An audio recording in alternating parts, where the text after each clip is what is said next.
dudes.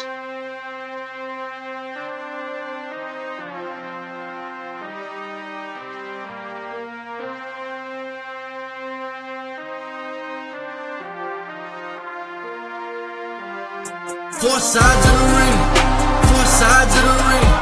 Everybody out here got an opinion, your ego shall die in the ring. If the debate's getting heated, we heating, you know it's been fire in the ring. We them guys in the ring, leave with your pride in the sling. Four sides of the ring, four sides of the ring. Everybody out here got an opinion, your ego shall die in the ring. If the debate's getting heated, we heating, you know it's been fire in the ring.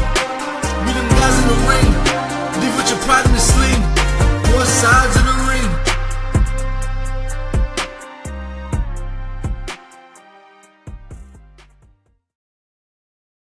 Here, how we doing, everybody? Welcome to another episode, the first episode of the 2026 Four Sides of the Ring. And here, I'm with an original member of Four Sides. Think nice of him to join me after a couple of weeks of working, I guess. The one that makes you say, ah, damn, it's NetRam, or ah, damn, fuck, it's NetRam. Depending on how you feel about him. I'm doing good, man. I feel good. And then I got my reoccurring guest for the past couple of weeks holding it down because, you know, my peoples want to have outside responsibilities and shit and have jobs and have kids. You know what I mean? The audacity of some people. Like, I thought wrestling was life. Welcome to the stage. He beat me in fantasy football, so I have to announce him like this. But I will say he beat me, but I had a Don Callis portrait of me and him riding on a horse, butt naked with nothing but cloths, and I had to take it down because he beat me. Welcome to the stage, Tino James Sanchez. All I like to call him Jimmy. Oh Jesus! By the way, that portrait was hand painted. We had to actually stay still on that horse for a couple hours so they could draw it. So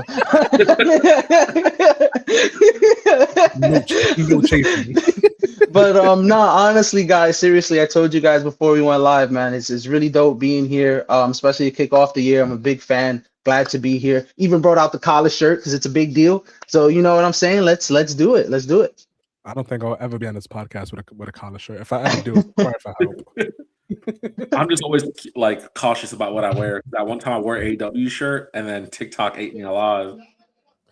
Bro, last time we recorded, some dude in the last like 80 seconds, he was like, what do you think about the WWE AEW? Oh, he was trying to fish. He was trying to make us say something, you know. I was like, what is this? I was like, are they both cool? Whatever your preference is. But anyway, everybody, Happy New Year. First episode of the brand new year. Thank you everybody for joining us. What is your wrestling resolutions this year, gentlemen? Oh, wrestling resolutions. For me, a resolution, I guess, is more of like me more nitpicking, but I hope that they change referees being so dumb. I've the last couple years, we've all been kind of paying attention to the referee. Think that's pretty, it's cool. They're on TV, right? But it's just certain spots that I really dislike, like they're distracting someone for super long. They're tapping them on the shoulder. They're like doing a whole suplex outside the table. You hear everything. They turn around like, oh, what's going on? I can't believe it. And then, the heel or babyface loses the match. And it's cool. But I just don't like it when it's so out there. Maybe change the angle, change the shots. Don't make it look so obvious. So I'm hoping for 2026, we take some heat off the refs. I don't know, maybe just do a little better with those spots when someone's trying to interrupt the match. You know what's actually mad funny about that, real quick, before I get into Martin's? You do have a point. Like, there be full-blown suplexes, like through tables, chair shots, things that audibly make sounds. You know what I mean? And nobody, and the referee is oblivious. Yeah, they turn around like, oh, what? I feel like if you ain't see it, it never happened. I gotta ask Ant, because Ant does have a friend. I'm not gonna say his name, but Ant does have a friend who's a referee, and I've gotta have him pass along that question and be like, yo, listen, do they give you guys a hearing test when you guys do referee auditions? Like, do you guys just have tunnel vision? You guys don't see anything in your peripherals? Like, what's going on over here? What about you, NetRam? What's your wrestling resolution this year? My personal wrestling resolution is to get back into my indie wrestling, because I have not done indie wrestling in a while. And then I went to WrestleCade like I do every year, and I just remembered how much I really do love indie wrestling. We went to the Fourth Rope show. We went to the WrestleCade show, which is always amazing every year. But it's just like there's so many people there, and you see like the way people talk about like college football is better than NFL because they try harder, they want to get noticed. It's really what indie wrestling is all about, and I really want to get back into it because when Chano met me, I was like all indie wrestling, and I took like a whole year off of indie wrestling, but need to get back on it. Talking about indie wrestling, one of the girls you introduced us to, Maya's World, is officially All Elite. Mm-hmm. That's to be a real dope feeling watching, just like sports, watching somebody that you've seen, very that true, you followed, make it to the big leagues, man. That's really amazing for her. And fun fact, I actually got to see Miles World wrestle on the Fourth Rope show that night. It was the first time I seen her live, and I was screaming my lungs out for her. Did you guys get to meet? Did you guys meet her at the con? Because then you guys spoke a little bit back and forth. Where we sat for the Fourth Rope show, she actually stood like maybe 2 rows behind where we're at. A lot of wrestlers were going in and out of that entrance, so we were like real close to them. And I did yell. I was like, "Maya's World, I love you." And she looked back. She heard me. She didn't know who said it, but she heard me. She knows what's up. We're friends as far as I'm concerned. Talking about our good friends, our boy Ant the Zombie King has a couple matches coming up. Let's highlight them. Let's go. Real quick. TCW Monsoon, the 6-year anniversary, Saturday, January 24th, 26th, in Bayville, New Jersey. It starts at 7 p.m. I think it's $20. Advance ticket starts at $20. Right. I don't know how much is at the door, but listen, go pop out, go support TCW, go show the Zombie King some love. If you don't know where he is at in the crowd, I don't know if you can see it, but he's in the top left. He's in the top left right there. I know that's smug look anywhere. You can also catch him on ECPW. What date is this? Saturday, January 31st at 7:30 at Lafayette, New Jersey. 15 in advance, 20 at the door. Is he on here? Listen, he's Emily's person, so he's on the card. Point is, go support the Zombie King. Go support your local indie wrestling. It's very important. Honestly, just real quick, just to kind of touch on what Nit Ram was saying before you go, Channel. We went that one time to that GCW show. We seen Megan Bain right before she went to AEW. We seen Ricky Starks at the time before he did that NXT. It was brief, very brief, but we seen him, and it's super fun. Like you said, it's like seeing a college athlete or move on to like the big leagues in a way, So check out the Zombie King. Check out your local indie wrestling, man. It's dope. Talking about big leaguers, you have the former WWE wrestler Nunzio on this card, along with Doink the Clown. I've seen that. You know what I mean? So that's actually pretty dope. And we have one more match card. What is this? ECPW Adrenaline TV taping. If you're in New Jersey area, ECPW is on TV. It says Channel 77 in New Jersey at 8:30. And you got Junior Flow versus Sammy Nasir. I don't know who Sammy Nasir is. Sammy Nasir, he's gonna get rocked. I'm sorry, Sammy. You don't stand a chance, Sammy Nasir. Don't even got a chance. If you're the one standing right next to him on his right hand side, you're wearing a shirt. I don't trust wrestlers that wear a collar shirt in their promo, sir. His cut is fresh as hell, though. It is. He's probably a barber on the side, so he doesn't. You know what it is? My man's probably got a haircut. He was like, "Yo, I need a couple headshots for my promo this weekend." He was like, "Bet."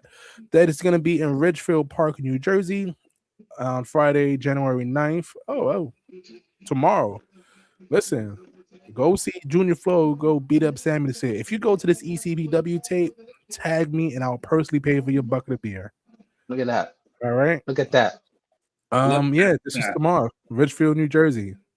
12 at the door. Go watch some indie wrestling and go support the Zombie King. And tell him Chano sent you. Me personally, not NetRam. Chano sent you. Just Chano. I didn't send you. Just me, Oos. Day one-ish. All right. Talking about that. All right, let's get into. I want to talk Tanahashi real quick. Hold on. I'm sorry. Before we go, I want to hear your resolution. Did you never? Oh, my resolution. Pray to God Dom Mysterio doesn't lose the Intercontinental Championship. Fair enough. That's actually good. And doesn't get squashed by Oberfemi in the process. You know what I mean? Okay. I think that would be too soon, but I guess we'll save that. It's not a resolution, it's a prayer. Okay. So let's talk about retirement runs real quick before we talk about the NXT Call Ups. Tanahashi this past weekend at Wrestle Kingdom. Don't ask me which number. I just realized what Wrestle Kingdom was 2-3 years ago, so don't kill me for this. But Tanahashi, former ace of New Japan Wrestling, president of New Japan, officially had his last retirement match against Kenny Omega. And this match made me realize one thing. My fault, Okada. Yes, I'm so sorry. So shy. You know, it is O's. Oh. So this made me realize one thing. When all the AEW guys, all the guys that love Tanahashi came out to the ring, like after the match, I would not recognize any of these motherfuckers outside the ring in a suit. Jay White came out in a suit. I was like, who is this Caucasian man? Nah, I only seen clips of it. I was actually up at the time, so I was watching the New Japan clips at real time because I was at work. And I said, oh, this is pretty dope. But listen, New Japan shows about 12 hours ahead. Brutal live watch. But it seemed great, man. Naram, this is more up your alley. How do you feel about Tanahashi's retirement? First off, Wrestle Kingdom show that was honoring his retirement was great. Action packed, it was filled. New Japan really does know how to put on a show. But man, I look at what New Japan did for Tanahashi, and it's beautiful in a way. Like I kept watching the same clips after it posted.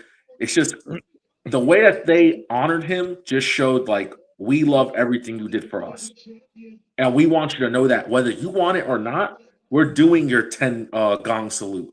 We're giving you your flowers individually. We're gonna send you off on the little, I don't know what that machine is called. It looks like a lift, but slowly ride out the stadium. We want you to know that everything you've done for us since the 90s, like we appreciate you, and we couldn't have done this without you. And I felt that, man. Like when he started crying and got emotional with certain people, it was just a beautiful thing to see. And they let us digest it. The match was fine. Some might say it's great depending on how you look at it. Tanahashi can't move the way he used to. You know, he's got bad legs and there's a lot of stuff going on with that. But the man was getting every reaction he could, and he gave it every single thing he could. You know, obviously it had Okada in it, so it's already 10 stars for me. But I think they handled it beautifully up to this point. I mean, everything went perfect. The only thing that could have made it better would have been Shinsuke Nakamura. I think we can all agree on that fact. Yep. It would have been, whether just to give flowers or not, Shinsuke, AJ, Finn Balor, they should have been there. But everything else, man, it's one of the best retirements I've ever seen in my life, right next to Ric Flair's fake retirement of WWE. But that I was about to ask which one. Yeah, the Sorry I Love You, the one that it should have been.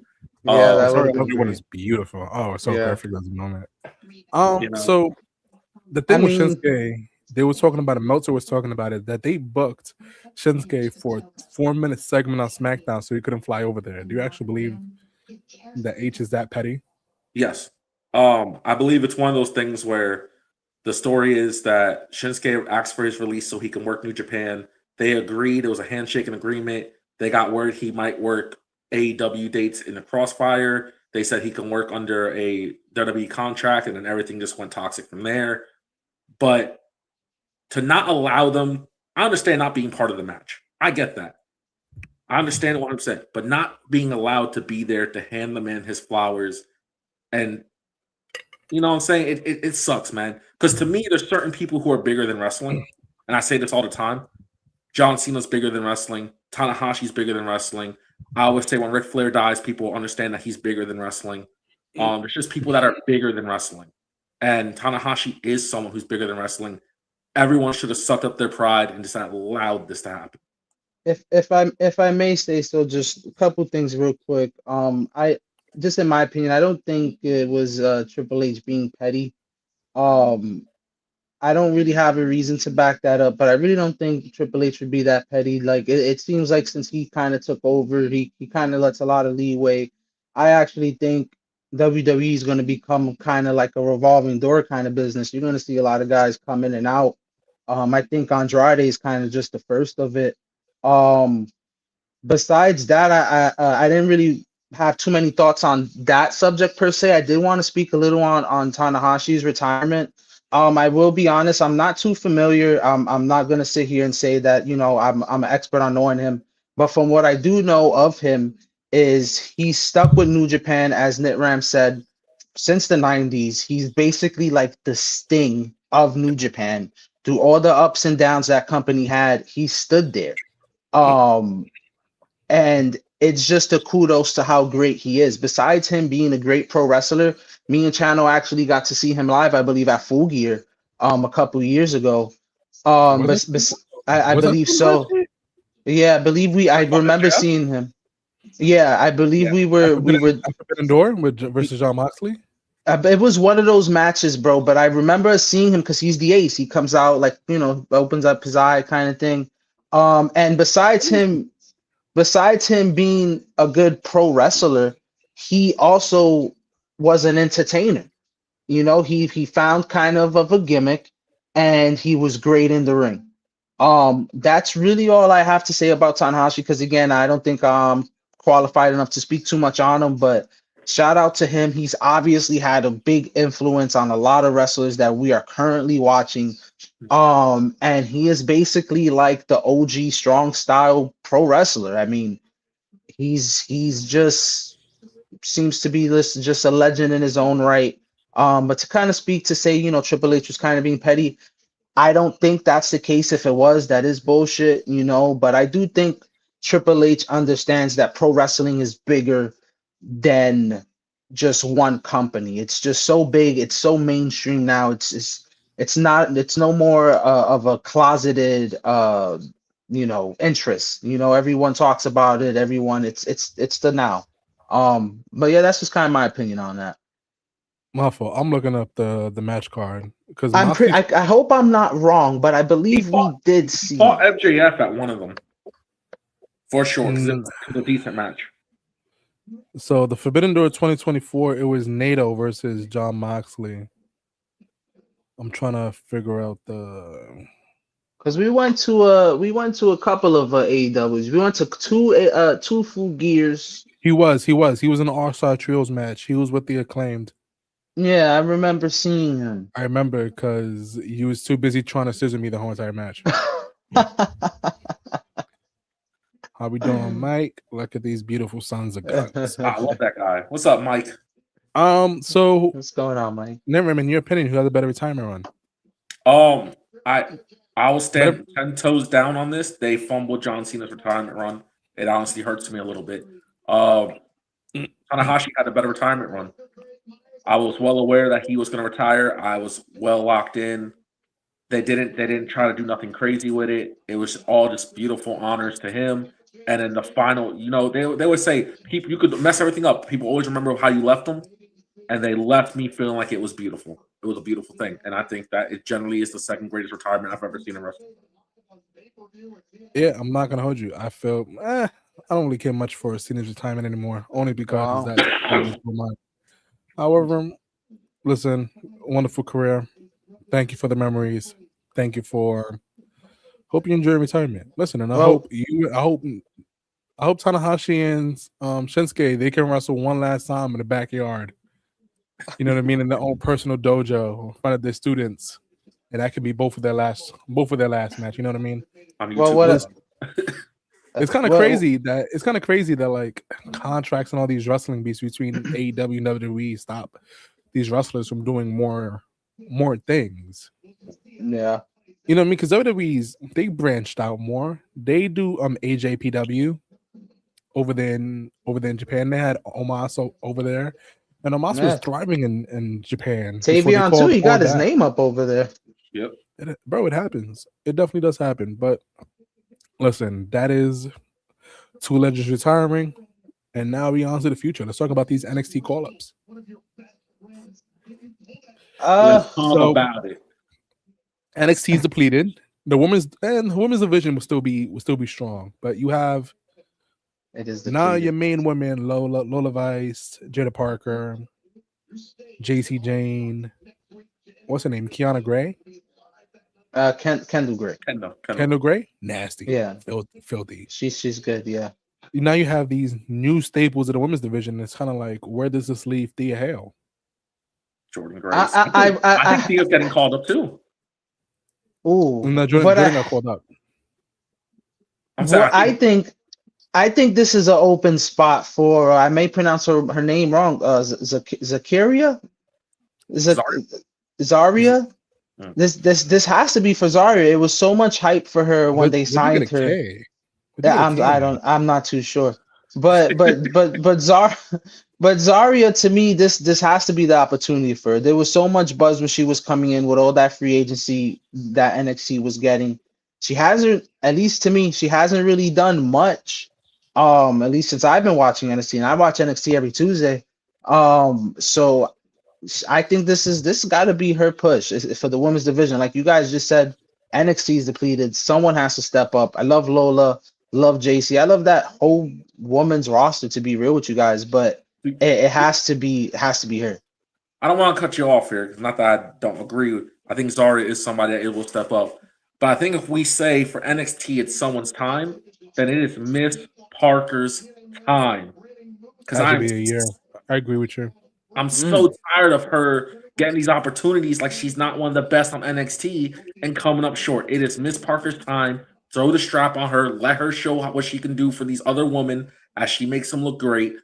I think it's Miss Parker's time. Fallon Henley, I think she's staying behind. I think she'll do lovely as she does. But Henley's a dog. Yeah, I like Henley. So I mean, because most likely they're losing Blake Monroe. From what I understand, she's also on the list to get called up. It's kind of crazy, right? Been there a couple months. Time. So I mean, you're taking big names, but there are names that need the opportunity. So Ruka's another one. Time for you to step up. Show everybody that you can carry the brand. Step up. What more stepping do you want her to do? She has to be world champion, man. You was mid card. You don't need to be champion. Let's calm down here. You don't need to be world champion. You don't need to be world champion to show anything. Jordan Grace didn't win the title with NXT in general, and she's going to be just fine. She did not show anything. And to be fair, on Jordan Grace's part, she's a former TNA Knockouts champion. No, but that's what I'm saying. You don't. That's what I'm saying. You don't need gold to solidify your NXT run. You know what I mean? So, I mean, you don't need gold. You don't need gold. I do agree, but in my opinion, I'm somebody who does kind of care about the look. So Jordan Grace, in my opinion, is someone who doesn't really need a title. Just because. Mark says, when is Carmen Petrovic going to get some shine? I feel like she only has matches on Evolve. That's another one. That's blonde number 5, right? With the sword. I do like Carmen. She's the one with the sword, right? Yeah, she is. I used to always tell Brandon when they all came out, there was a bunch of blondes at a time, and I'd be like, "Oh, that's blonde number 5. She has the sword." Listen, it's a lot of open space for a lot of women to step up and see where they stand on the roster, especially since the women are the main attraction of NXT. Because the men are good, but they're not great. You know what I mean? The women's division on NXT is notoriously great. They hold on the show religiously. So what they do from here on out will be spoken about. But there's a lot of a window of opportunity here. It's a lot of put up or shut up for a lot of these women. From what it looks like, we're going to get a lot of these Evolve call-ups. The way that it looks super interesting the way it ended. About it, she was like, "You guys will also have call-ups," and if that's the case, put Jackson Drake from Greensboro, North Carolina, and throw the strap on him because that's my boy. Jackson Drake. That's the name of the funny. Claiming all these North Carolinians is insane. That's my boy. Well, him and I'm pretty sure I told you this, but him and Javon used to be a tag team. They're like best friends. They started together when they were like 13, 14 years old, training together. They were a tag team when they were 15. They came up together. I mean, that's why when Jackson Drake won the Evolve Championship, it was Javon who actually handed it to him. They could easily be the new Sammy KO of this generation. And they're still mad young, right? So you're 21, right? For Jackson Drake? Yeah, 21. Yeah, bro. He'll be fine. Javon's getting called up to Raw, which is amazing for him. You know what I mean? Amazing. So is Oba. Oba's allegedly going to Monday Night Raw, which is terrifying low key because he's in a run over Dom. I don't know how I feel about that. I mean, I think Oba's a main event player. I think he is too, but you can't throw the world title on him that quick. You know what I mean? You got so many people who's deserving of it. no, Oba's a guy. He's deserving. Hold on now. Of the world title over Yes. people who was in line for it? If you want to make an impact, yes. We said the same thing when he went to NXT. Yeah, but NXT, but yes, the NXT the men's NXT division is a whole lot more lacking than the Raw's men division. There's so many men on the Raw's men side who deserve a world title run. You know what I mean? You have LA Knight who's overdue for a world title. Oba's going where? Ross? You said Raw? Allegedly, as of right now, it's looking like Monday Night Raw. Allegedly, this may be wrong, and they might swerve to SmackDown. I think SmackDown might be better suited. SmackDown would be a better fit for him. I mean, what I will say is this, because we're unsure. So, assuming he does go to SmackDown, I guess I'm kind of going off track here, but my fear is with Oba, I don't want him to get lost in the shuffle, whether if it's SmackDown or Raw. Because my thing is, he goes to SmackDown, that adds another heel essentially to SmackDown. There's not enough baby faces, in my opinion, on SmackDown. So what that kind of just tells me, I might be tripping out. Just let me know if I'm bugging, but it kind of tells me that this Drew Cody matchup absolutely means nothing because Cody's gonna win because you can't have a heel versus a heel. If you guys are saying, or Channel is trying to say that Oba is gonna go boosted to the title picture, it's like Oba's not really a heel in the matter. Nah, he's a twinner. Yeah, he's Oba's I'm the ruler. I just do what I do, and I kick ass and take names. I am the mountain but I you can't climb. As far as there's not enough baby faces on SmackDown, but I think because Cody's so big of a baby face that they feel like they don't need to. Because when they announced the Sami Zayn stuff, or Sami Zayn Papa, which by the way, that promo is a little touching. I get it, whatever. I still don't believe Sami Zayn is the guy. I love Sami Zayn, but I don't think he's the guy. I think he has another year and a half before he ever gets the title.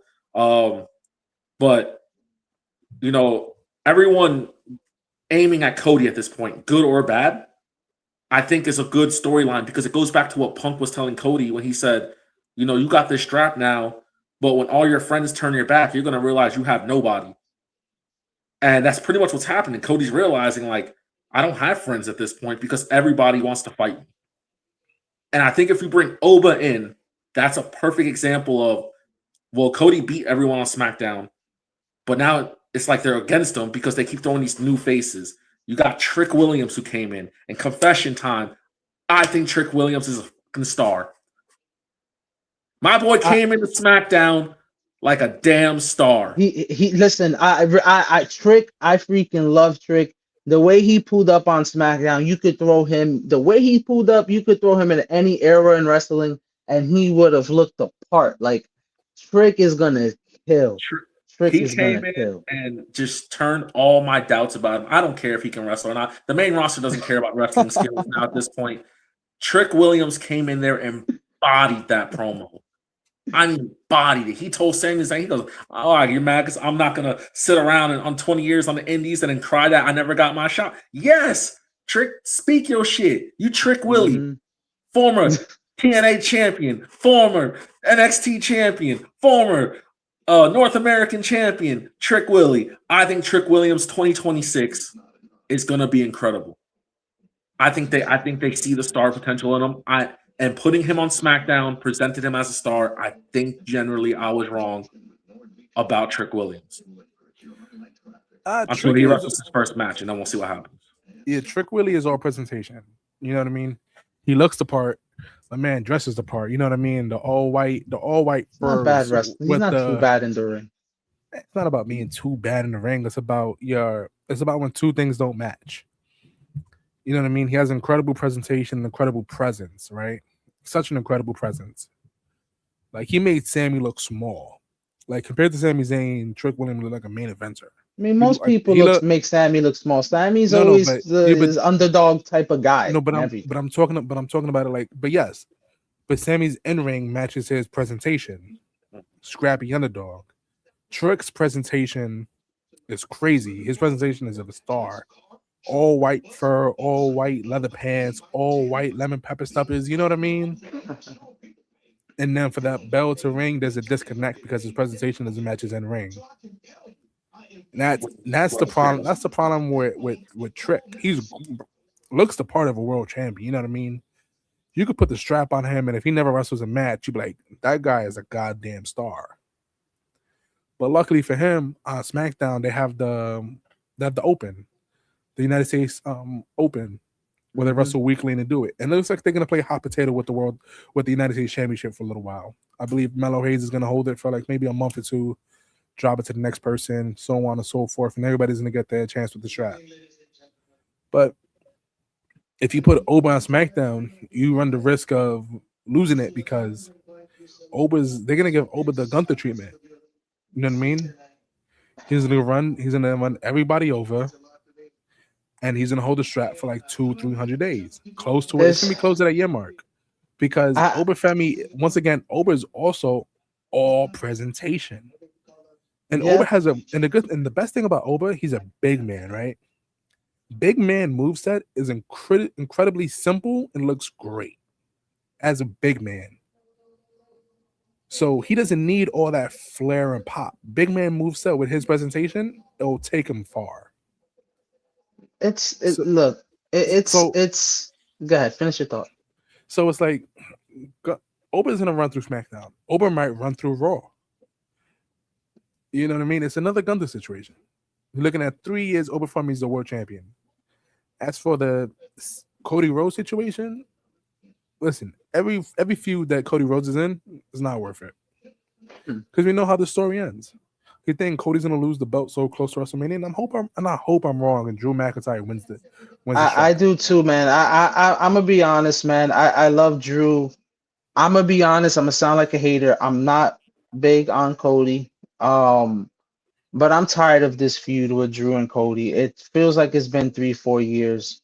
I feel like we all know Drew isn't gonna win. My thing is, from everything you've been saying, I've kind of been shaking my head only because I don't disagree with anything that you guys have been saying. Anything.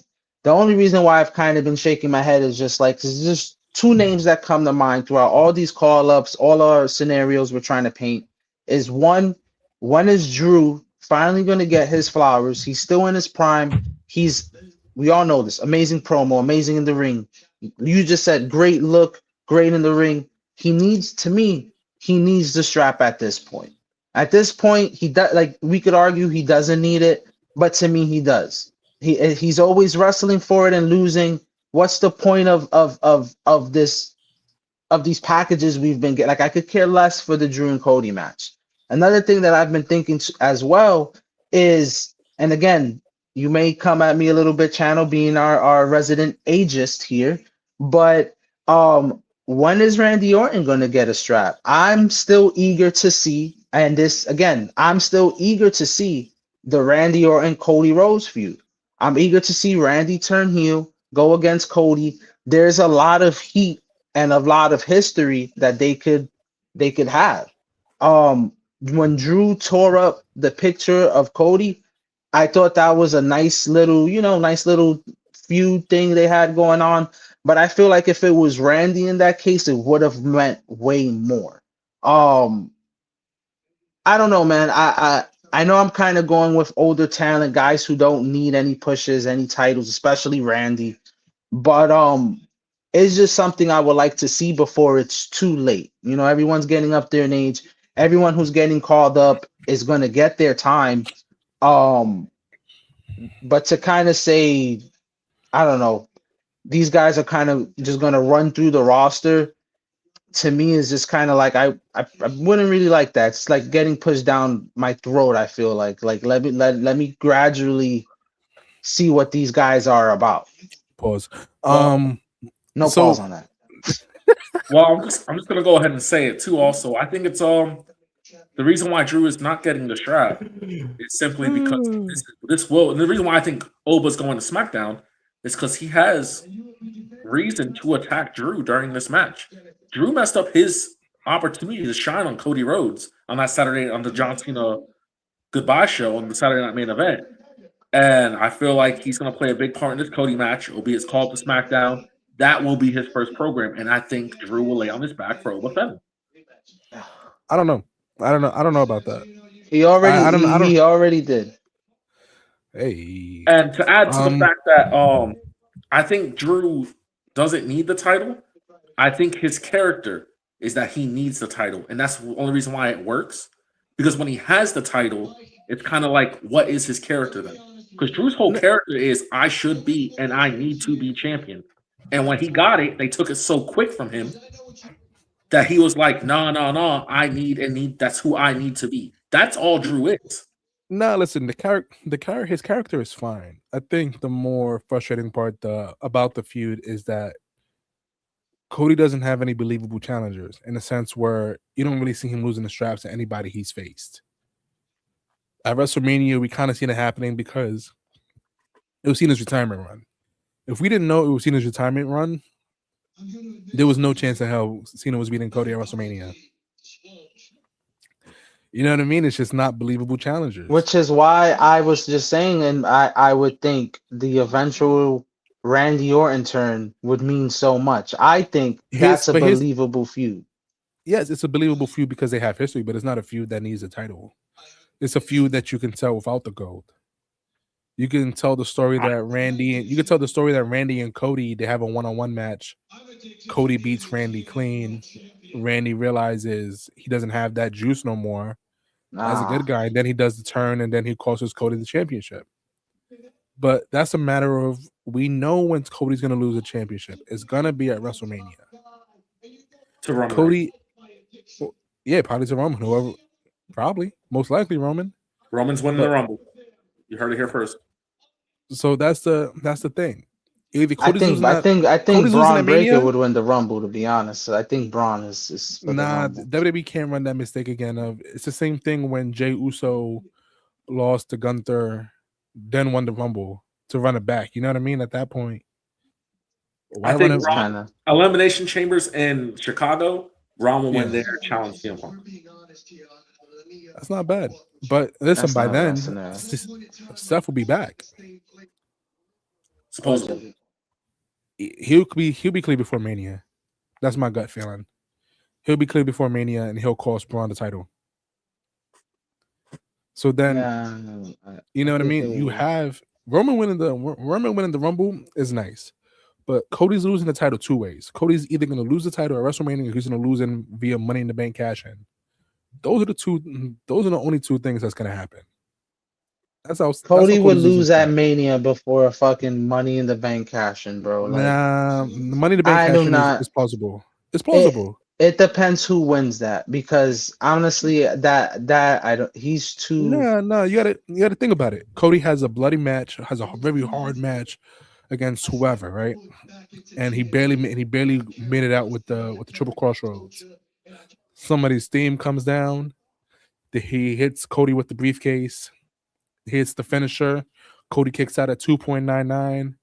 His opponent loads up again, hits him with another finisher, pinning Cody on his back, pinning him 1, 2, 3, becoming the new WWE champion.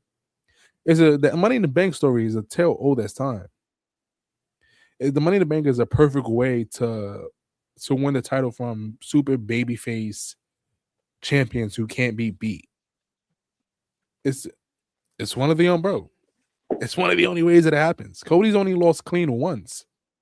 Yeah, since twice, he's been back. once or twice. Yeah, no, once. So you know who was Solo Sikoa in the 6-man tag. That's my boy. 6-man. Okay. Good. Look at all the other matches. All the other matches that Cody has lost has been to nefarious reasons. Travis Scott, the Usos, or Solo Sikoa. Solo Sikoa again for Drew McIntyre. You know what I mean? Like, when Cody gets pinned, he's heavily protected. So that's why none of these like backyard feuds at these PLEs don't really mean much to me, because he's probably not going to lose a strap. You have a better chance. That's why I'm just not interested, man. I love Drew. The problem's been with Cody, like you said, has just kind of been the booking. There's no real superstar that you're like, oh, okay, I think they could actually beat him. Like, there's no one who it's no one. And then everyone that we name are names that we've seen already. So it's I kind of mean, like, but that's what happens when you've been world champion for close to 2 years. You kind of run out of people to run down on. that's why. But that's who Cody is. Cody's gonna be a 6-time world champion by the end of the year. I promise you. I promise you, he's gonna lose the title, win it back, lose it Listen, again, win it back, and lose it again. I swear to God, bro, he's gonna be a give me 5. Roman. Give me Roman with the strap again. We need the tribal chief Roman's with gonna the have a short title reign. once again. Roman's gonna have a short 3 month He's gonna reign. have he's gonna have a 6-month minimum reign. You can't have No. a 3-month reign. He's gonna win him. He's gonna win at Mania, lose it, drop it at SummerSlam. I promise you. Ugh. They can't run the risk of having Roman for too long. Only for the reason because Roman's dates aren't guaranteed. You know what I mean? He does major PLEs and like shows towards the back end. So if he was to get a title run, he would have to guarantee like 4 or 5 PLEs. And I don't know if he's guaranteeing 4 or 5 in a row. And I think it's pretty clear. Sorry to cut you off there. No, you good, brother. I think it's pretty clear the reason why it's going to be Roman Cody for a good minute is because they're going to sponsor the hell out of that Street Fighter movie. It depends if they put up the money for the sponsorship. You think WWE's going to sponsor that for the good of their hearts? No. I think they'll have the money to do it. I think so. It's on Netflix too. You add more eyes to that movie. It's a small budget. It's a small budget film. That's why they hired wrestlers for these parts. Whoa. I just violated them. But you know, like Eric Andre isn't an esteemed actor. Andrew Schultz, and I love Schultz. You know what I mean? It just is what it is. But who knows what happens? Who knows what happens WrestleMania season? But overall, yeah, the world title picture for SmackDown is kind of stale because it's not believable that Cody's gonna drop the strap. And if by some God's grace that Cody drops the strap on Friday to Drew, God bless Drew. Yeah. You know what I mean? Because then at the WrestleMania, it's going to be a triple threat match. It's going to be Roman, Drew, Cody, and that's how the cookie's going to crumble. That, or it's going to be a way to keep Cody out of the Rumble will be his rematch clause. It could be, but then also on the Raw side, you have CM Punk as World Heavyweight Champion who retained against Braun Breaker. I really thought injured. Who, Braun? No, Punk. No, he's concussed. He is concussed? Yeah, allegedly. Got to use the allegedly word. Allegedly. According to Meltzer or Brian Alvarez, one of those guys. But yeah, you know what I mean? Who's taking the strap off of Punk? I thought it was going to be Braun Breaker. But it was a good story they told. Overzealous young wrestler, like dominating the whole entire match, loses to the more esteemed wrestler, the veteran. I thought so too, man. My bad. Yeah, I thought it would have been Braun as well. It was a super believable opponent for Punk. But at the end of everything, it kind of makes sense for it to be Punk. I do feel it's a little too soon for it to be Braun. Not that he doesn't have what it takes. I just think that it would be kind of too soon. I also think Punk will be taking the title into Mania. I don't see him losing it. Building up to Mania, we're already in that season. I thought it was a really good match. CM Punk and Braun were dope to see in the ring. Obviously, Punk being a little bit older, it would have been nice to see a prime Punk against a Braun Breaker at his current state. But nonetheless, I thought it was a pretty solid match. But no, yeah, Chano, I thought it was Braun as well. But I was satisfied with the results, not because I'm trying to be biased towards CM Punk, even though I am a fan of both. I just think it makes sense business wise to have like CM Punk on that WrestleMania poster, instead of Braun Breaker, and not to take anything away from him. I just think just for the simple fact that CM Punk is a little bit more known of like a household name in terms of for wrestling fans than for Braun. So that's just kind of my take on that match. All right, so book it out a couple months. Because we got to get to the AEW stuff. So 2 more things on WWE. So book your WrestleMania main events right now, men's and women, both world titles. Go. No explanation. Just book the world. How women's wrestling looks right now. Book all 4 world titles. First Mania. No Roman Cody. backstory. Okay. Roman Cody. It's Punk Breaker. Rematch. Okay. It's Stephanie Julia. Stephanie's hurt. By Mania though. It's by Mania, right? So This she got a leg injury. We'll see. Okay. let's Julia. just do it as Curry. Yeah, that's fine. Yeah, that's fine. That sounds good. Okay, what about the World Women's title? No, the WWE Women's title. I don't know who WWE champion is, but Chelsea Green. Whoever it is, versus Chelsea Green. Chelsea versus Jade? Yeah. All right, Chano, go. Yeah. Yeah, you know it's funny, I was stumped on that as well. But I'm a little bit different on that. I would say Punk Seth, assuming Seth comes back. Somehow he wiggles his way into a title picture. I would say fucking, I don't want to say this one, but Cody Roman. Steph, I would say Steph Julia as well. I don't really see who else would get that. And then you have Jade. I could care less for Jade, unfortunately, but I have another return, Bianca Belair. I don't know what her status is, but maybe we get Bianca Belair and Jade for a title match. I think that would be money. But that's just my opinion on if I was fantasy booking Mania right now. All right, so 4 title pictures. Roman Cody. World title would be Seth Punk Breaker. Women's would be Liv Morgan versus Raquel. I have Stephanie dropping to Raquel, and then Liv turning on Raquel turning on Liv. I like that. And then I have Bianca Belair versus Jade at Mania. And then from Booking Like a Mark, he says the problem occurring in WWE is that they created a level above main eventers, so the number of believable characters is limited. In the Attitude Era, you had 6 to 7 guys who can hold gold at any given time. And the thing is, WWE has it at the moment, right? Like you have a set group. Like I do believe you have a set of like 8 guys who are believable world champions. Excuse me. You have. I'm gonna include the current world champions too. So you have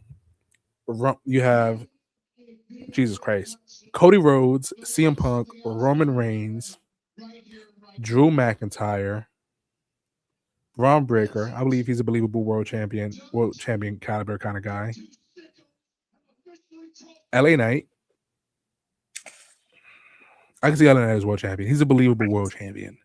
I don't believe Seth Rollins. Seth is one. If he was healthy, I'd say Kevin Owens. Gunther.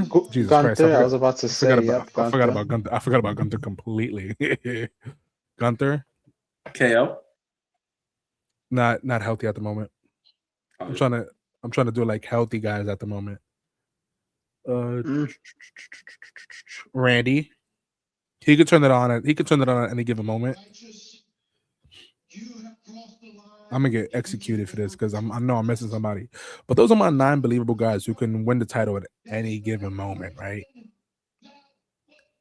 Who are believable world champions. And if you want a recent world champion, Jey Uso. Not really. But he's a former world champion. World champion, former world champion Jey Uso. So you do have about 7 to 8 guys who are believable world champions at any given moment. It's just when it comes time to building new believable world champions, they take too long to pull the trigger on it, and by the time they do, everybody's kind of underwhelmed because they wanted it a year and a half ago, and you took too long to give it to us. Yeah, you know what I mean? That was the problem, I think, with honestly currently with Mike Santana. I think they pulled the trigger a little bit too late on him with that TNA title match. He had all the momentum. They should have struck while the iron was hot. I forget the paper. They go by pay-per-views. Yeah, Slammiversary. They should have put the strap on him. They didn't. He won it a couple months later. It was fine. He got a pop. Fans love it. But I feel like since then, he lost the strap. He lost the strap like 2 weeks after. The Mike Santana. It's been kind of stale since. I also kind of feel that way with Joe Hendry as well. Love Joe Hendry, especially now in NXT. But now I'm kind of annoyed with Joe Hendry. Like now it's kind of he, say his name, they clap and he's there. It's like, oh, this fucking guy again. Before I loved it, but now Beetlejuice, it's Beetlejuice, kind of like Beetlejuice. now it's kind of like it's they're mid carders at best, and it's they're starting. It's fine. Wrestling is week to week. It's long. There's no off season, so we could obviously see these guys project to higher levels. But at the moment, all the guys that they are bringing in, all the guys that they are calling up, kind of like I said earlier, I just fear that we're just getting a lot of guys to be in the mid card, be in the mid card, lower kind of tier. There's no way you have 3 hours worth of product and you have 7 to 9 people or talent that could get the strap at any given moment. So, like you said, right, like we all agree, in agreement, they need to do a better job at building their talent. I think it does help that SmackDown is now 3 hours. I'm gonna be honest, I'm not too big on it, especially it being on a Friday night. Maybe some of us, rather be out than watching wrestling. Um, Who you but for lying, all bro? of Who you lying to? Fucking Mr. Homebody over here. well, that is true, but I mean, for some people, right? Some people, not everyone is a homebody. So if you go out and you may, fuck it, I missed a SmackDown, you missed 3 hours of content. But all that just to say, they do need to do a better job at seasoning more stars, and they have the foundation. Obviously, it's the WWE. They just need to just, as they do, have them on TV, have them on TV, have them on TV.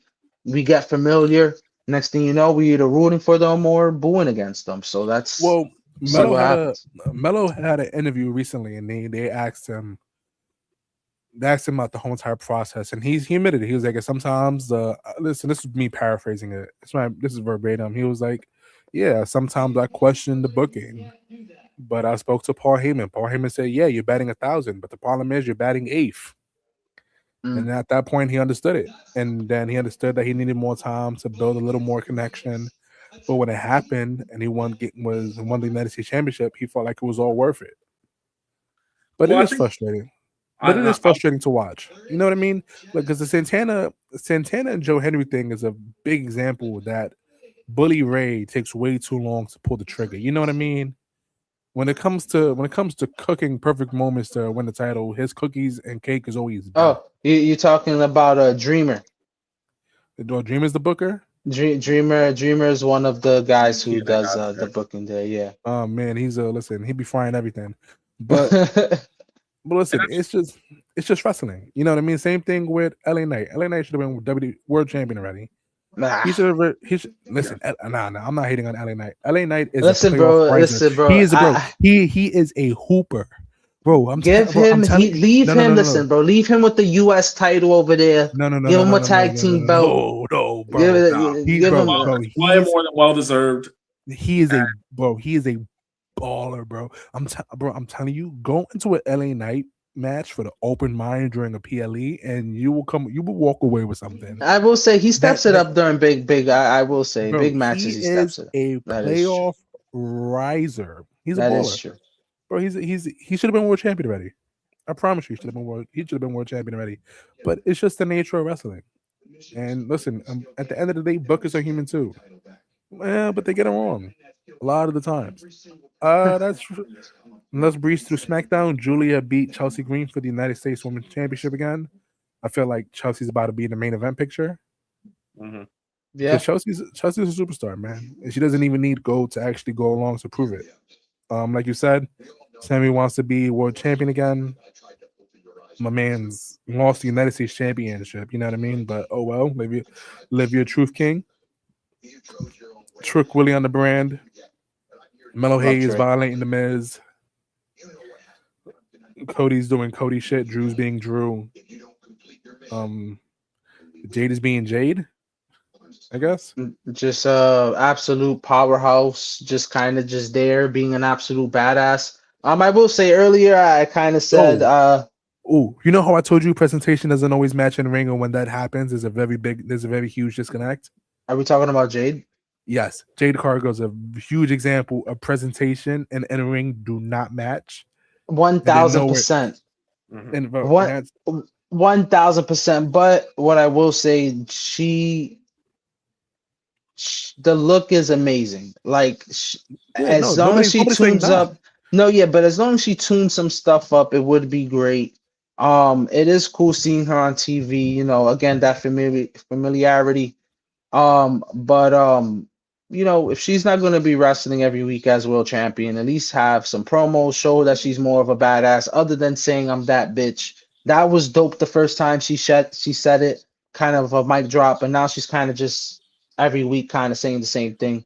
Listen, isn't I that need a all little bit promos? more memorable moments from Jade so You that she can could stick out to me as a champion. If you're not gonna do it in ring, at least do it with promo. I might not remember what you said. It's like I said last time with you on the pod with Breaker. I don't want to remember what you said. I want to remember how you made me feel. And sometimes when Jade gets on that mic, I don't I don't feel anything. I'm just kind of there and it's like like background noise. you No know why? disrespect to her, she's amazing, but You that's know just how why? I feel towards her. Bro, I'll tell you why. Because there's a big disconnect from her presentation and how she wrestles. It's too big of a gap.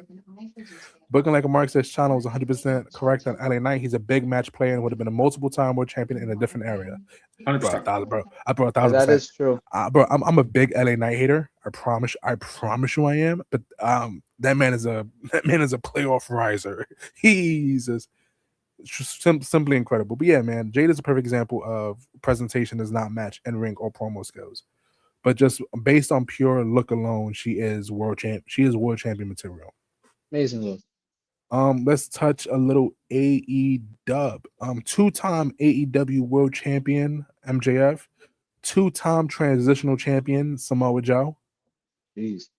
You know what I mean? The Bucks got money again. How did you guys feel about World's End? That was great. It was a I wrestling enjoyed show. it. It was a wrestling show. I kind of turned it on late because I can't trust TK in pay-per-views, especially when my son is up. I don't never know what I'm gonna get. As soon as like 801, bros, boom, right there, just blood, Blood. boom, kicks right there. What's going on? Middle fingers. It's just crazy. It's just- As soon as someone whips out a fork, we just all get PTSD. yeah, for real. Put that Bro, thing I don't away. the screwdriver, you know what I mean? Insanity runs. But I did see most of it the next day. Listen, AEW does an incredible job with matches. They maximize the hell out of their talent. Chris Statlander is my women's wrestler of the year for the past 2 years. Wow. Chris, bro, I promise you. I love Chris Statline. I think she's top 3 for sure, but I wouldn't say number top 1. Top 3 But is way too low. you could continue. Top though. 3 top is 3 way is too low. fair, bro. Top 3 is fair. I think I had her like top 15, but I don't think she was top 5. That's way too low. And top 3 is fair. Way too low. I think it's generous. Way too low. She beat Mercedes Moné and Toni Storm in the same calendar year. Way too low. way too low. Women's Wrestler of the Year every year. Listen, I promise you. The only reason I'll accept Mercedes over Chris Statlander is not because of her catalog in any sense of the word. It's not that. It's because Chris Statlander went out of her way to help promote indie wrestling shows to win all those straps. Mm-hmm. And that is the only reason I'll accept Mercedes over Chris Statlander. Any other reason I'm not accepting any WWE women's wrestler above Chris Statlander at all because that is blasphemous. Wow. I think honestly real quick, I think what you're saying is blasphemous because I think what Mercedes has done so far has built enough of a gap between Mercedes and Sasha Banks. Like just with promo, in-ring, and what she's done for wrestling is two different things. Like you cannot hold that against her. That's not even fair. I'm not. But I said any current woman WWE women's wrestler. I didn't say Mercedes wrestling WWE career. I take okay. for Chris Statlander 3 times a My week. bad. Yes. Io had a good quarter of the year. She had a great 2025. She did, but she had a great specific quarter of the year that was great. Io winning on that Monday Night Raw after Mania, you know what I mean? Till Mania was a great moment. It was amazing, right? Great time. You know what happened after Mania? She stopped wrestling. Yeah, she did get cool. She cooled down a little bit. She cooled, bro. it was great quarter of year run, right? Great run. But Towards the the ending moment, too, they started showing her a little bit. She's, yes, you know when they started showing her again when she lost the strap. Yeah. You know what I mean? And I forgot who she lost the strap to. Did she lose it to Naomi? Stephanie.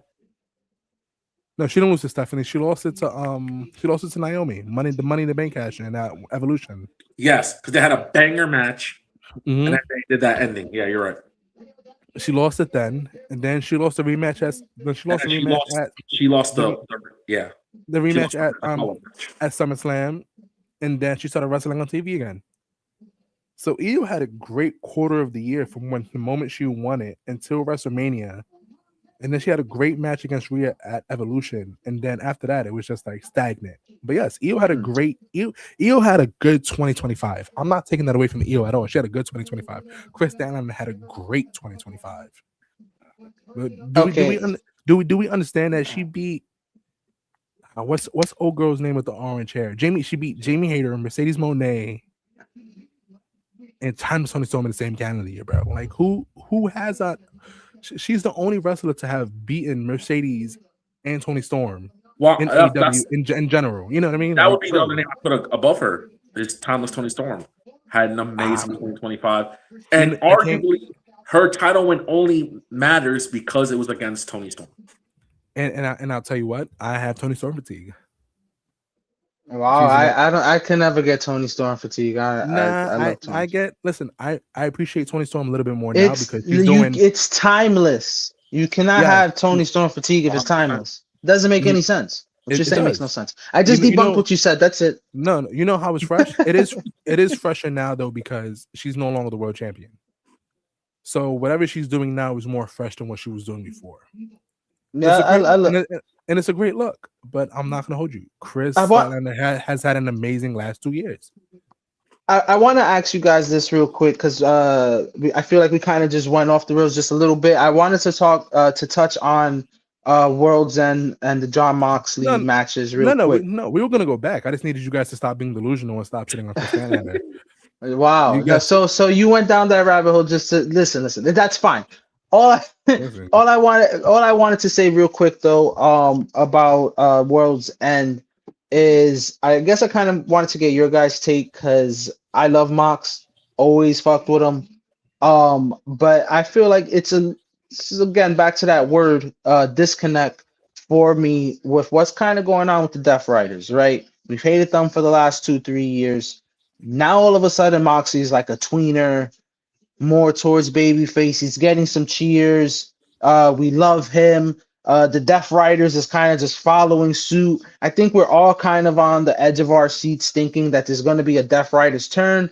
Maybe Claudio or Pat kind of takes over. I guess I'm still very anxious on it.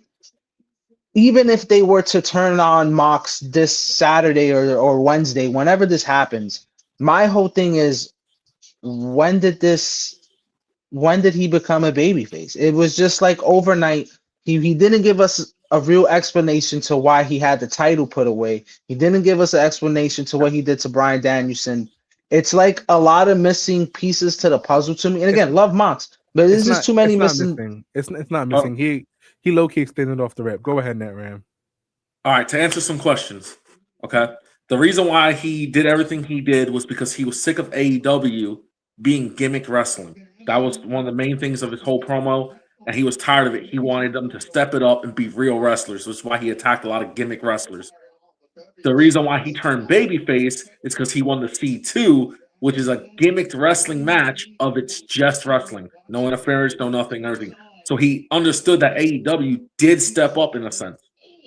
They did exactly what he was supposed to do. The Death Riders leading to the turn, because now he's like shaking hands and stuff, is going to lead to the point where Jon Moxley has no friends, and he's going to have to beg people that he stabbed with forks and put through glass to help him. And it's not going to go well because who really is going to trust the guy who stabbed him with the fork? It's going to lead to a Darby Allin tag team. And Darby Allin's still going to sit there and wonder if this guy really is a changed man. And that's what it's going to come to. I'm waiting for Marina Shafir, because I've been saying this. Marina Shafir is going to be the new leader. Yes. When they kick Jon Moxley out, they're not going to attack Jon Moxley.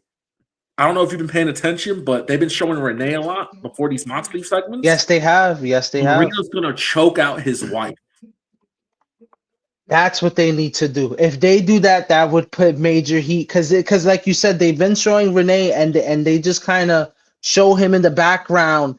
And it's I love that. I do agree with that. I do agree with that. I do see those little seeds that they're planting with that. I will say, because I said it on the pod with Channel a couple weeks ago, when Mox goes full babyface, whenever that happens, that picture you painted was great. I think Mox potentially could be the biggest babyface in AEW. So I just hope that they do that turn well.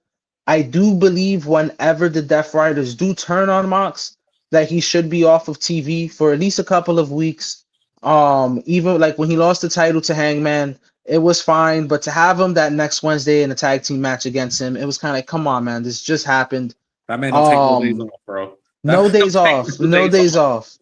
But okay, I appreciate the clarification, but I do just want to say whenever that does happen, I just hope they keep him off TV. Let's miss him for a little bit.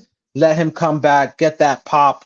Let him be that big baby face, and like you said, team up with a Darby Allin, team up with a Hangman, or all those former rivalries he had when he was hiding that title away for however long it was. And you know when the pop's it would be great. The pop's gonna come. We expect John Moxley. Obviously, he's planned for a match, but the pop's gonna come when you just sit there. It's quiet for a second, and all you hear is "Wow, thing." Oh, he comes back through the crowd with the water bottle. Even Chano's gonna be like, "Oh man, he's gonna start tearing up." I already see it. I can see that too. I'm not gonna hold you. He's gonna be cleaning his glasses like, "Wow, thing." I'm not gonna hold you. I'm not a Mox guy at all. Wow. I'm not a Mox guy. I'm not a Death Rider guy. There's only so many times. There's only so many times a faction can go out their way to willingly jump people. You know what I mean? Listen, the Death Riders have jumped everybody at least 3 times over already. You know what I mean? There's nobody left. There's nobody left new to jump. I like the Death Riders, though, you know man. What I mean? The Death Riders is cool. I don't care for any of them. I don't care for Mox. What's your real quick? What's your take on the Don Callis family and their 25 members? Oh, bro, it's crazy. I think I've said it in the group chat. I feel they said fuck, who was it like? Because nah. Because Tommaso Ciampa isn't gonna re-sign with WWE, right? He's not gonna re-sign his contract. And I was like, damn. All of this just to join the Don Callis family. Bro, listen, let's let the Don Callis. They should get 20. You know what's crazy about the Don Callis family? Besides the fact they're the size of NWO at the end. Yeah, for real. Is that the Don Callis family already has Tommaso Ciampa and Josh Alexander? You know what I mean? You don't need 2 bald motherfuckers with crazy beards. You know what I mean? Basically, just 2 fucking super technical wrestlers. Just all right, cool. We got the same person. I'm sick and tired of these mega factions. Like, I felt like I missed the episode where Okada was part of the Elite and then Okada was part of the Don Callis family. And the thing is, like, there's always, I feel like I just missed like an episode. He was always in the background. It was always kind of. I always thought the funniest thing was the one lady, like, I forgot who it was, but Don Callis like traded like Roosh and them. Yeah. Oh yeah, I was like, we going faction trades? Hold on, like, but like Lance Archer and like someone else. Bro, we going faction trades? Yeah, bro, I promise you. When I seen that, I was like, what is this? And then I promise you, I stopped watching like AEW for like a couple of weeks. I stopped watching wrestling in general for a couple of weeks. I came back and it's like 17 members in the Don Callis family. I remember there was like 4 of these motherfuckers, and everybody had their own individual portrait when they joined. Yeah, you know what I mean. And now it's like that joke is never not funny. The portrait's always Gavin. The portrait is great, but I'm not gonna hold you. I don't like Don Callis. Not even like a boo Don Callis. I just don't like Don Callis. I don't like him. I don't see the Lord Don Callis at all. I don't hate him. I dislike him. I dislike his faction outside of Takeshita and Okada and Kyle Fletcher. I dislike the rest of them. I don't care for them. You know why I don't care for them? You know why I don't care for them? Because there's fucking 25 of them. I can't care if it's 25 people in a goddamn faction. I feel like every other match on AEW is part of the Don Callis family. Wrestler Rex. Hey, Andrade. Didn't Jake something just join the Don Callis family? Yo, He did. yes, He did. Bro, how many Andrade just came back? Did he join back with the he's with the Don Callis family. Yes, bro. How many members does the Don Callis family need? Bro, what is bro? The levels Bro, of NWO. Don Except they have Callis. no main eventers.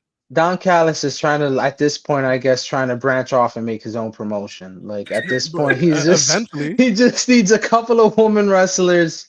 From what I understand, I believe he was one of the writers back in the day for like ECW, so he definitely got the mind for it. So we'll see. It doesn't matter.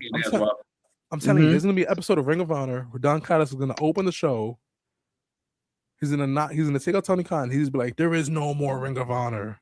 This is the Don Callis family show. This is Don Callis wrestling every Friday night. Don Callis wrestling, and every match is gonna be one of these sorry ass wrestlers against somebody from my family." Yo, literally. I don't even hate it. Bro, it's crazy. And then like then you finally get a win on somebody from the Don Callis family, right? Let's say Bandito finally beat somebody from the Don Callis family. He's like, "You beat him. Who's the newest member of my family?" And it's I fucking love it. Yo, did you guys see that? As you said, Bandito, did you see Dynamite? That whole big thing MJF went on, a huge chant. He's like, "I speak English, bitch." Just leave it there. That's it. The Don Callis family is too big when they got a storyline feud within the Don Callis family of the Don Callis family. It's like they beef with each other. That's the only way they crumble is within. You would think so. How else they gonna fucking fold? Somebody's not returning Christmas gifts. You know what I mean? Like somebody doesn't show up to Thanksgiving, bro. There's 25 of them. It's pointless. What's gonna happen? What is gonna happen? Johnny Gargano is gonna follow Ciampa to fucking AEW to join the Don Callis family. Every single time somebody leaves WWE or AEW announces a new signing, I'm just like Don Callis family. I feel like that's a safe bet 85% of the time. I will say this though, if Ciampa does go to AEW, I would like to see him in AEW. Where else would he go? No, I think he'd do better. We all want to name, I feel like, the big major promotions, but obviously if he does the whole indie route and kind of have his own schedule, but AEW is basically independent wrestling. So like, and in the sense that they have guys from all over, I would love to see him. There's so many matches that I would love to see him, like him against Mike Bailey, him against Josh Alexander. If he's not in the Don Callis family, him and Benjamin, just because I think Benjamin is dope. I think Benjamin can still go. I would love to see him in AEW. Okay, so this is the current Don Callis family, right? That's can I see how many I actually get right? Real quick. All right. Go ahead. All right, you got Andrade, obviously. You got Takeshita, Okada, Kyle Fletcher. Okay. Jake something just joined. I think he goes by a different name now. It's Jake something else. But as Jake Doyle. Yeah, Jake Doyle. Oh wow. You have Mark from United Empire. Mark Davis. You have Lance Archer. Yes. Is it there? Yes. You have Rocky Romero. You have which one retired? Trent's in it. Yes. You have Josh Alexander. Yes. How many am I missing here? That's 10 people. Three. Missing. I wasn't counting him, but yeah, obviously it's his family, right? Imagine they kick him out the Don Callis family, but they still call themselves the Don Callis family. I'm missing how many? About 3. Let me see. 1, 2, 3. These must be. Oh, Hedgesero. Hedgesero's in there. Yes. And I'm blank on the last 2. You giving up? Would you like to give him a lifeline for 2 wrestlers left? I think I can only come up with 1 out of the 2. I don't know if you said the Beast Muertos. I think is he in the Don Callis family? Not according to Wikipedia. Not according to Wikipedia. So then I can't. I'm sorry. What's the last 2? Wardlow. Oh, we would have never got He's injured. Warlow. He's doing the Still part American of the- Gladiator show. No, Yeah, yeah, but that's I part don't of- think we forgot about Warlow at this point, man. an O clone. Oh, El Clone. You know what? He just came on TV too. So there's no reason why I should forget about him. Yeah, bro, El isn't it Clone, crazy? Yeah. And then I'll give you bonus points if you can name the 4 former members of the Don Callis family. Former members. Four They former keep members. people out. They can afford to do that. The You know Bucks they have join. The Bucks. You know how they have subgroups? This is ridiculous. All right, name the 4 in Jericho. there. That is true, technically. Yeah. That's the only one I would be able to get. No, he joined for like 2 minutes. No. Him and Don were just friends. They weren't part of the Don Callis family. He was a Don Callis guy. Kayfabe is his godfather. Yeah, so 4 former guys. It's actually pretty straightforward if you think about it. Sana, can you name the 4 former members of the Don Callis family? Honestly, I wish I could, but I would blank them all. I'm gonna be able to get it. The AEW's most punchable face, Sammy Guevara, Will Ospreay, Roosh, and Oh Powerhouse. fuck, Will Ospreay, Jesus. And Powerhouse Yeah, Hobbs. right. Will Ospreay was Yes, forgot I about forgot Powerhouse about Hobbs. Powerhouse Hobbs. Yeah, And then man, Jesus. you have 3 subgroups inside of it. The Murder Machines for Brian Cage and Lance Archer, RPG Yep. Vice for Ricky Romero and the retired Trent Beretta, and Proto Sheeta with Fletcher and Takeshka. That's pretty sick. Bro, too many members. Bro, Too too many many members. guys. Bro, this is NWO level of big, and then Tommaso Ciampa when he finally joins, and Johnny Gargano. Bro, it's nuts, man. It's fucking nuts. I want to see the pitch when they pitch wrestlers. Like, yeah, you're gonna join my family. Like, how do you get TV time for everybody? That's the neat part. I don't. Yeah, you just have them all in one fucking segment together, in one sitting. It's like, all right, cool. We all share the Yeah, TV time. But Yeah, you know what you big- do get? A custom portrait of us being very flamboyant together.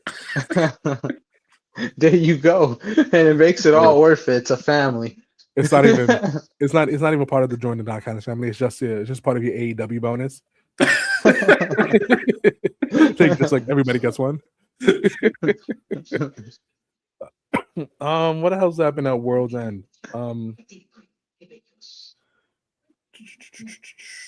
Mercedes and Athena lost. Yes. The Babes of Wrath retained. Myers World AEW debut. Well, not debut, but pay-per-view debut. This guy Blue and Julia Hart. Led to her signing. Yeah. What else? The greatest woman of the last 2 years, Krista Allen, to beat Jamie Hayter. No women's debut either. I'm used to TK bringing back women at the end of their world title matches. Surprised it didn't happen this time. Shit, what else happened? Obviously, Mox beat Fletcher. Okada beat Takeshka. They gotta pull the trigger on that, man. I feel like they've been blue balling us with an actual feud for them too. They have that match would be amazing. And they both lost gold. You know what I mean? Takeshka lost his title too, so Tapped out. Crazy to a Boston Crab. hey, can't beat the classics. That shit hurts. You ever been put in the Boston Crab? Sleep on it. Why do I feel like you've been in the Boston Crab recently? Is there something going on that you can't tell us? Yeah, we're live. Virtual Fight Club. The moment we had stopped, I'm like, so yeah, my girlfriend's been coming over every day after work, just putting me in the Boston Crab and STF. And so she takes out her frustrations from the day. Yeah, right.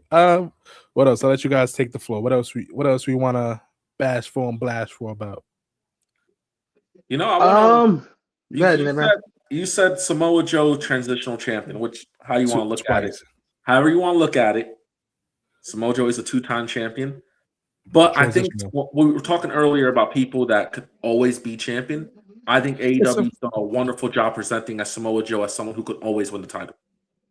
No, that's dope. Yeah, and it's incredible. And it's kind of dope that MJF kind of came full circle on Samoa Joe. Mm-hmm. Yeah, I agree. Especially we said I'm not afraid of you anymore. Like I actually did like that. That's what kind of when they first fought off, fucking MJF was just super banged up. You know what I mean? Like he was super tore up. I don't think MJF will be world champion for long. But he's gonna drop the title sometime soon. I think MJF will have the title for long. Real quick, what I want to touch on the AEW stuff. Not to sound like a hater, man, but I tried, guys. I tried. I have, but I'm not sold on Hook. I've never been sold on Hook. I try to Okay. come around it. I hate the fact, like I did not. I know we're talking World's End, but it's it's AEW still. So I believe this happened in Dynamite.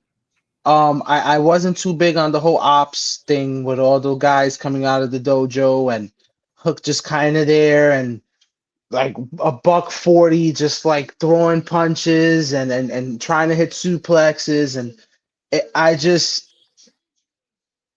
don't like it. I hope Hook gets a push. I'm not gonna hate on him. I don't want to say I don't want to see him on TV, right? He is talented. He's the son of a legend. But it's just certain spots that That he's doesn't in take you far, that man. and that's what I'm trying to say. I'm trying to be, I'm trying to play both sides here. I don't want to bash the You're guy. trying to be respectful for But Taz. I'm trying to be respectful to Hook as a pro wrestler, right? Because he does get in the ring and put himself on the line. I'm just trying to say that I've never been sold on him, man. I just don't. I'm just never been sold on Hook. You know what's the worst thing Respectful. you know what's the worst thing that happened to Hook? Then you can say your piece name him. He started talking. That was the worst thing that ever happened to Hook. Facts. Respectfully, there's a lot of wrestlers who are second generation, third generation that people be like, oh, they only got the job because they're related to blah blah, or they're Samoan and they're related to Roman. Oh, they're this, their dads are Hall of Famers. And you watch these people wrestle and you're like, no, they're really good. You know what I mean? Like, Yeah.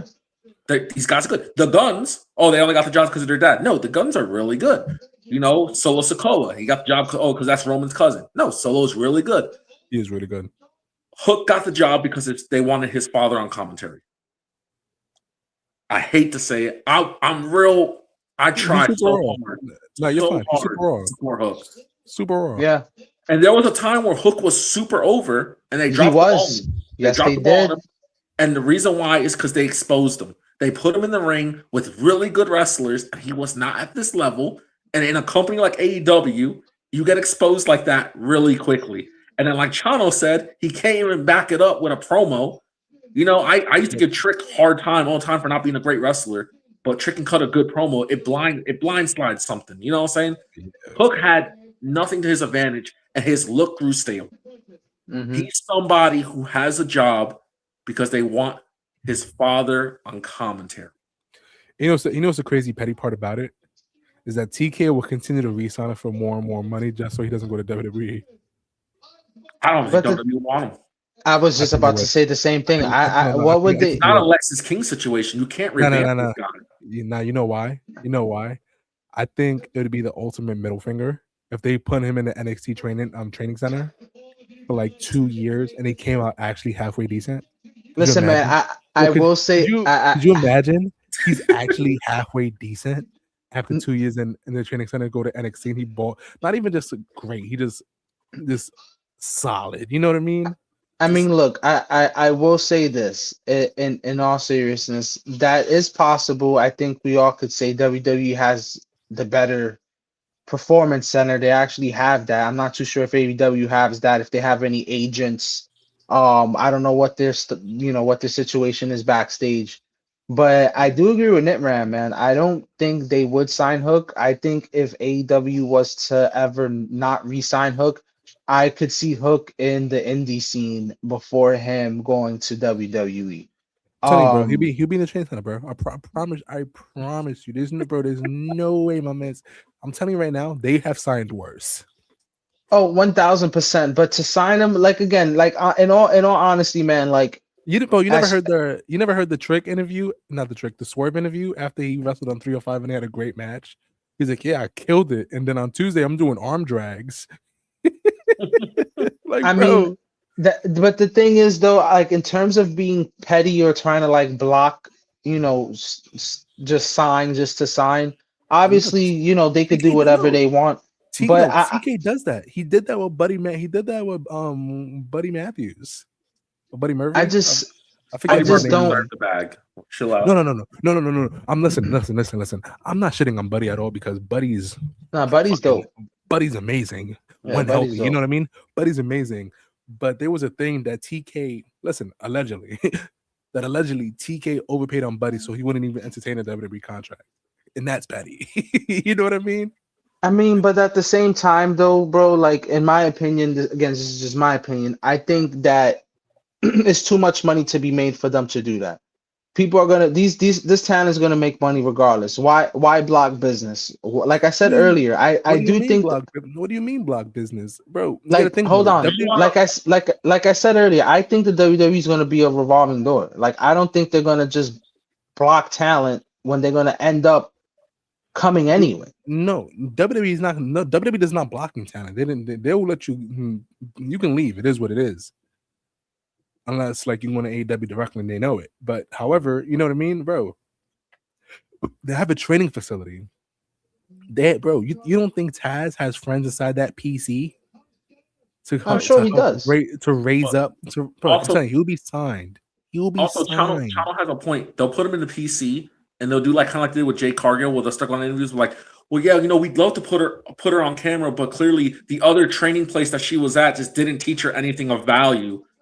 Like They did, yeah. that's what they were doing with Jay Cargill, like to keep her off TV. Oh yeah, we had to retrain her because they taught her all the wrong habits.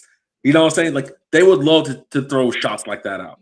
Bro, and I'm telling you right now, bro, it'll be crazy because he's still young. You know what I mean? And obviously, I don't think the Hook is not working on his craft. I believe Hook is with Samoa Joe, Powerhouse Hobbs, and I forgot who the third guy is, and that he is working with those guys to work on his craft. But the thing is, Joe's a powerhouse. Hobbs is a powerhouse. It's literally in his name. I forgot who the third guy is. Shibata. Shibata's a technical guy. I like Shibata. None of those three. Mhm. Yeah, you know what I mean? None of those three guys like really can work with Hook and who Hook can become as a wrestler. The styles just don't mesh. Hook is not going to be a Taz. Hook is not going to be a Taz guy either. Kind of guy either. You know what I mean? My man has to be a skinny ass striker. He has to be like a skinny, smaller Brock Lesnar without the German suplex. Ooh, with the German suplexes, but not as Diesel. You know what I mean? I'm talking about he'll be like what's his name? Brian Kendrick. He'll be kind of like that, like the cruiserweight. Not Brian Kendrick. Not Brian Kendrick. Fuck, what was his Brian name? Kendrick was cool though. Brian. You know who he could be? He was cool. You know who he could be? He could be Kemp Shamrock. No way, bro, please, bro. no. No. But I'm talking about straight suplexes and hooks. Like I guess I could see that. Bro, striking straight high knees, suplexes out the ass. That's who Hook needs to be. You know what? He needs a regular name. Why the fuck is he called Hook? Because Hook is cold as hell. You got a name like Hook. I assume you're that nigga, bro. Look, I'm just saying. You know what works for Jack Perry? Turning his name to Jack Perry because Jungle Boy wasn't doing it. He was coming out barefoot and shit. Like, you know what works for Jack Perry? Cutting off those muffin chops he had on the side of his face. Didn't he used to come out with what's that guy's name? Griffin something. I can't remember if it was Jack Perry. No. That would be Lexis King. So that was Griff Garrison and Lexis King, and they were the Varsity Blondes. They used to come out Julia Hart. That's what it was. Okay, because that's when I turned to whatever she is now, which is perfect for her, great for her. She's amazing. Griff Garrison went to catering, and Brian Pillman Jr. went to NXT, became Lexis King, and honestly, I love Lexis King. So I agree. But that's what I'm telling you, bro. Hook would be in the PC so fast, bro. Taz would be like, yo, just do me a favor this time, my boy. Just give him a look and see if he gets a fair shake. And they'll do it, bro. They would absolutely do it. But you know what? Speaking about Hook and speaking about the Ops and speaking about Shibata, Chano, when I go to New York, I expect you to bring me flowers and we rip off our shirts. You hear this? We chop each other. And the beauty that Hiroshi Tanahashi and Shibata did, I expect it just like that. First off, the audacity that you think I want to leave my house in general. Second, you think I want to go spend good money on some flowers. Third, you think I want to be shirtless in dead winter and start chopping each other. Like, bro, what is this? I could visit during the 4th of July. In the summer, summertime would be more convenient. But realistically, what reason do you have to come out here? Brandon and Jacob, they're down there. You know what I mean? I'm just trying to get my flowers, man. Do some chop. He's like, yeah, Chance, I'm outside your house. Crickets. Blocked. You come to North Carolina, I bring you flowers. You take off your shirt, I take off my shirt, and we start chopping each other to a hug. There you go. You see, I already had like 12 reasons not to go to North Carolina. That's my 13th. It's gonna be mad awkward in the Waffle House. Yeah, after the top, you're just kind of sitting there with your chest hurting. Martin's already in the Waffle House shirtless with flowers in hand. All right, let me ask y'all something real quick. What was y'all match of 2025? 2025. What was your match of 2025? While y'all think, I'm gonna go ahead and say mine. It was the Hollywood ending match with Toni Storm and Mariah May. Oh, that was up there for me. Match. I thought Revolution was a perfect pay-per-view, but I thought that was a perfect match, and it should have ended the show. That's definitely up there for me. That Mariah May Toni Storm match, definitely 1000%. This may be a little bit more recency bias, but for me, it would definitely be the Kyle Fletcher Mike Bailey match. I thought that match was really fucking good. I always knew Mike Bailey was dope. I'm gonna be honest with y'all. I didn't really see him too much in TNA. I'm more familiar with him in AEW, but seeing him against Kyle was fucking amazing. I told Chano the last time we were on, Kyle Fletcher is, in my opinion, the best wrestler this year. Like, again, never had a bad match. Of course, it takes two to tango, but I love watching Kyle Fletcher have wrestle, and I thought him and Mike Bailey was very, very strong. So for me, if I had to say, it would be that Kyle Fletcher Mike Bailey match. Well, listen, Kyle Fletcher's a World Ospreay clone. 1000%. And right now he's like not even peak yet. Like he's still on, like, at least in my opinion. Like I think 2026 he's gonna just like rock it. Like he has to. Like he's amazing. He's amazing. Him and Takeshita to me are great. Like real quick, my bad before you go. Like I love Takeshita, Kyle Fletcher, Will Ospreay. I wish I get to see more of New Japan Okada. I'm not really liking this Okada we've gotten since he's been in AEW. But seeing Kyle Fletcher, dope. Love Kyle Fletcher. Let's go to Adam real quick. What's up, my fellow bad guys? Just when you thought we were down bad, Brandy's here to pick us right back up. Thanks to our partnership with SeatGeek, we got good seats and great prices. New users can score a fantastic $20 off their final ticket purchase by using the exclusive promo code 4SIDESOTR at checkout for any event. That's 4SIDESOTR. Tell them the bad guy sent you. Yeah, one more.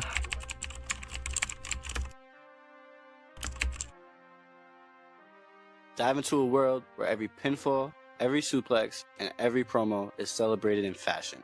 From the legendary 3-count trivia to the iconic bad guy wrestling, we've got the latest gear to elevate your wrestling wardrobe.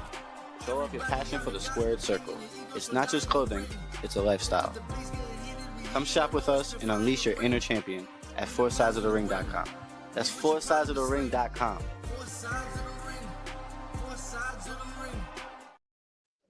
So good of a conversation, I forgot we have Admirals that we have to get out.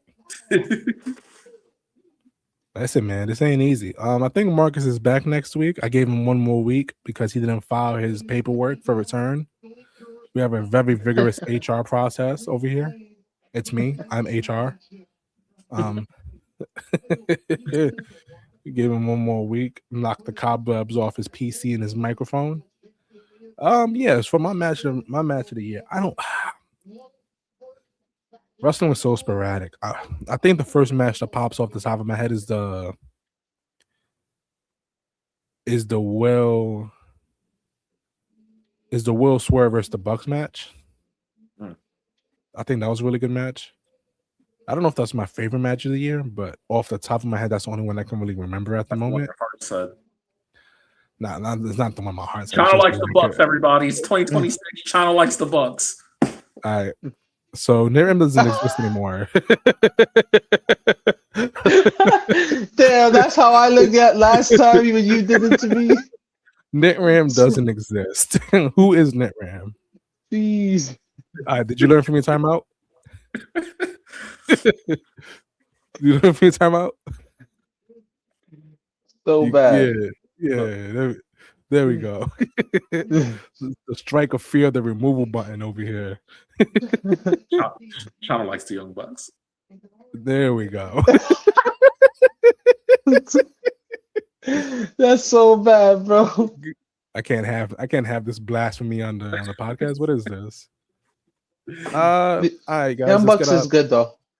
Chano acts like he don't like them, but every time he says match of the years, favorite Yep, there I tag, go. they're always involved. Oh. They're always involved. They're not always involved. This is the first time they're involved. Are they in the FTR match that you loved? I can't The hear him. FTR match was with the Bullet Club Gold.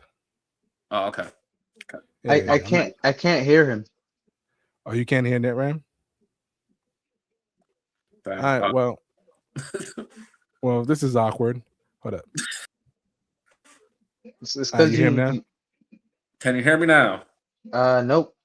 I bet it is what it is. You don't gotta hear him because for this is the last segment.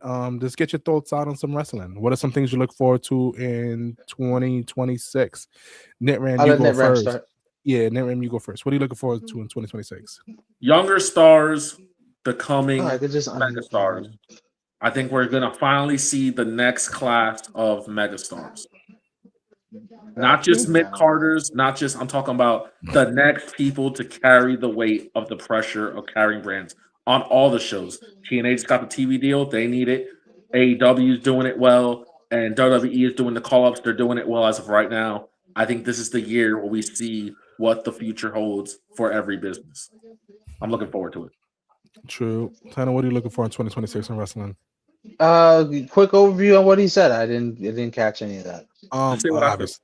Obviously, he said young stars. He said young stars in prominent positions, like Okay. megastars. Cool. So and then the question was what I look forward to in 2026, right? Yes. All right. Cool. Shit. Honestly, I'm just looking forward towards more great matches. I thought we had a lot of good matches this year. I'm really eager to see what WWE does in terms of how they go forward with their wrestling. Michael Cole kind of said professional wrestling beat sports entertainment when Gunther beat John Cena. So I kind of want to see if they go in that AEW lane in the sense of maybe a little less entertainment and they focus a little bit more on the pro wrestling. Obviously, they have a shit ton of talent who could do that. So honestly, just more great wrestling. Obviously we gotta pick and choose when to watch it. There's wrestling literally every single day of the week, especially now with TNA moving on to AMC. But just more wrestling matches, man. I love wrestling. I love everything about it. We all know it's entertainment, but it's so fucking dope that I can't get enough of it. And I just look forward to more great matches and less stupid referees. I'm sorry. I know you worked hard to be a professional referee on live TV, but don't make the distraction look so obvious. That's all I gotta say. Booking like Mark says, 2026 will be the year that WWE's bad booking catches up to them and ticket sales start to drop off. Yes, Mark has a great point, like always. Listen, man.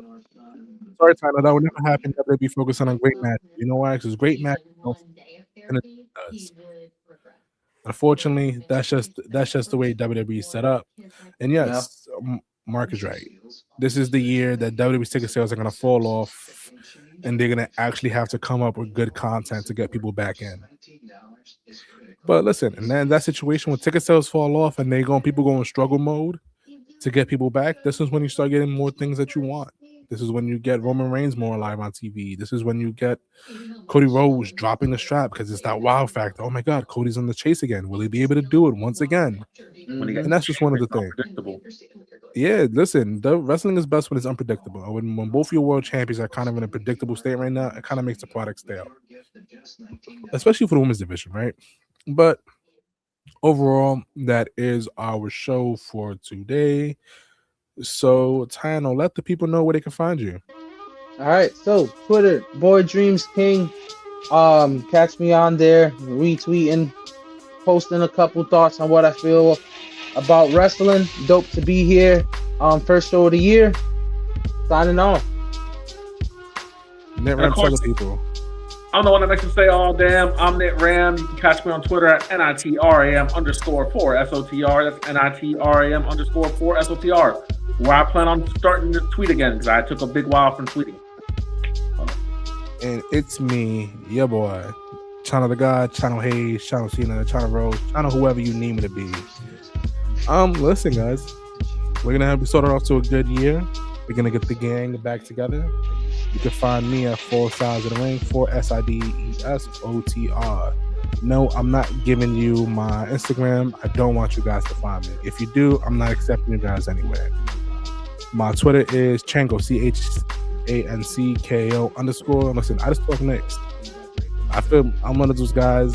I feel like it's a little awkward to talk about my personal interests or my personal things. You know what I mean? Outside of the Knicks. But other than that, it is what it is. Thank you everybody for joining us today, this Thursday. We should be recording again next Thursday. And I think Marcus, the founder, will be back. Let's hope. Hopefully he gets his paperwork back in time. I heard that HR guy is kind of cranky. It's kind of a dick. I heard he was a swell guy. All right, guys. Everybody, I thank you for joining us. See you soon. Oh, my fault. No. End stream. Almost clicked the wrong button.